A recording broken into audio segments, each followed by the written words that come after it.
One of the bestest year राहील. यांना ज्या गोष्टी पाहिजेत आयुष्यामध्ये त्या गोष्टी मिळतील. ज्यांचा जन्म जो आहे 3/12/21/30. मुलांक 3 हा ज्युपिटरचा नंबर आहे, बृहस्पती गुरुचा नंबर आहे. तर गुरु काय आहे, विजडम आणि ज्ञानचा प्लॅनेट आहे, नॉलेजचा प्लॅनेट आहे. तर हे ज्ञानी बाबा आहेत. यांना ज्ञान घ्यायला आणि द्यायला दोन्ही गोष्टी आवडतात. तर त्यांना आणि हे मजेदार आहे ना पद्धतीने कोणत्या पण गोष्टी यांना एक्सप्रेस करतात. मजेदार आहे ना त्यांचा स्वभाव असतो, मस्तीखोर असतात, त्यांना मजाक मस्ती करायला खूप आवडतं आणि ही लोकांची फेवरेट पण असतात.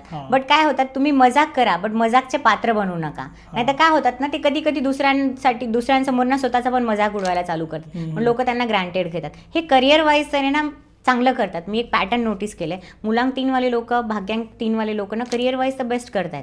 त्यांना करिअरमध्ये चांगले ना अपॉर्च्युनिटीज मिळतात. पण पर्सनल लाईफमध्ये त्यांच्या प्रॉब्लेम होतात. कारण काय होतं, आता तुम्ही तुमच्या पार्टनरचा ना मजाक उडवताय 4 चौघामध्ये. मग आता तुमच्यासाठी ओके आहे पण तुमच्या पार्टनरसाठी ओके नाही आहे ना, मग त्याच्यामुळे त्यांना प्रॉब्लेम फेस होतात. तर यांना हे सजेशन राहील की तुम्ही थोडंसं त्याच्यावरती काम करा. नंबर 3 साठी 2026 कसं असणार? One of the bestest year राहील. यांना ज्या गोष्टी पाहिजेत आयुष्यामध्ये त्या गोष्टी मिळतील आणि त्यांना जे विचार करतायत की मला ही गोष्ट अचीव्ह करायची त्या गोष्टी सगळ्या मिळतील. म्हणे तुम्ही ते करिअरमध्ये म्हणा, रिलेशनशिपमध्ये म्हणा, तुमच्या हेल्थमध्ये म्हणा, सगळ्यांसाठी बेस्ट राहणार आहे. सगळ्या गोष्टी, फॉरेन सेटलमेंट पण पॉसिबल आहे, न्यू अपॉर्च्युनिटी मिळतील. त्यांना फक्त घराच्या बाहेर निघायचं आणि काम करायचं आहे. तुमच्यासाठी अपॉर्च्युनिटीज रेडी आहेत.